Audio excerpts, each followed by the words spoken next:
Christians sometimes wonder, why should we learn about Islam? There are lots of reasons that people in general, but especially Christians, should be learning about Islam. Let's consider 5 of them. First, numbers. Islam is the second largest religion in history after Christianity. There are about 1.6 billion Muslims in the world. That's over a fifth of the world's population. There are currently more than 1,200 mosques in the United States and more than 6,000 in Europe. And according to many sources, Islam is the fastest growing religion in the world.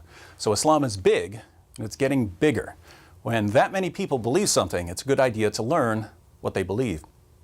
Second, Christians can't communicate the gospel clearly to Muslims without understanding what Muslims believe, because the Quran distorts the meaning of Christian claims.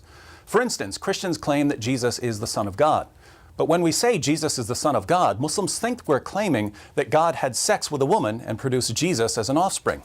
They believe this because the Quran says, "How can Allah have a son when he has no wife?" Surah 6, verse 101. Now, when Christians call Jesus the Son of God, we're not talking about God having sex and producing an offspring. No Christian has ever meant that. But that's what Muslims think we mean because the Quran says that's what it means to call someone the Son of God.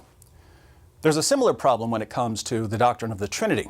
According to the Quran, Surah 5, verse 116, Christians believe in a Trinity made up of God, Jesus, and Mary. Here again, no Christian has ever believed this, but there are Muslims who think we believe in a Trinity made up of God, Jesus, and Mary because of how the Quran distorts Christian doctrines.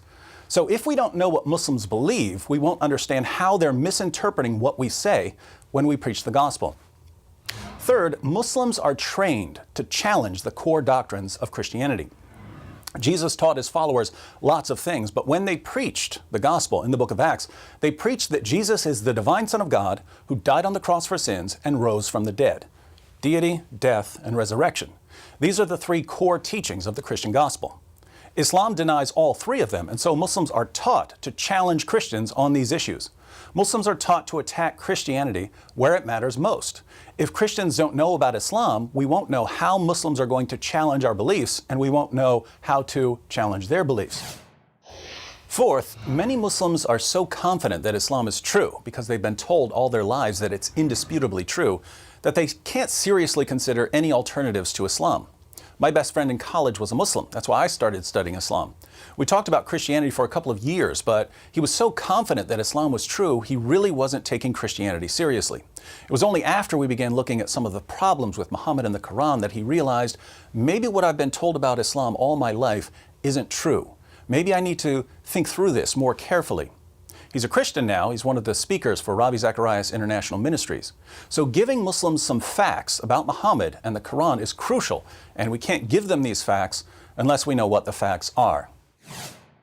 Fifth, Islam thrives in an atmosphere of ignorance. I've met lots of converts to Islam over the years, but I've never met a single person who converted to Islam after carefully studying Islam.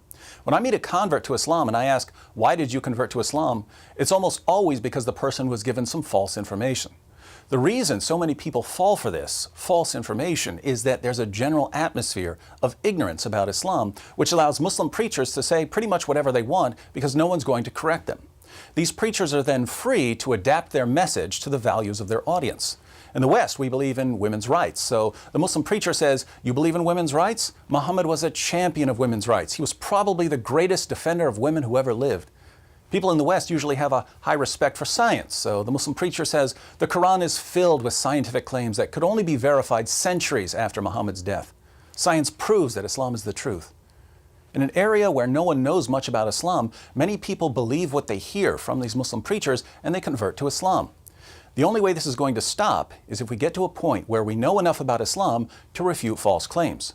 When a Muslim preacher says Muhammad was a champion of women's rights, hands need to go up to question him about Quran verses that refute him. So Islam is already a massive religion and it's growing rapidly. Muslims often don't understand the gospel because they're misinterpreting our claims based on the Quran's distortion of our claims. Muslims have been taught to criticize core Christian doctrines. Many Muslims can't take the gospel seriously until their own beliefs have been challenged, and people are converting to Islam based on false information. All of these are reasons for Christians to learn about Islam.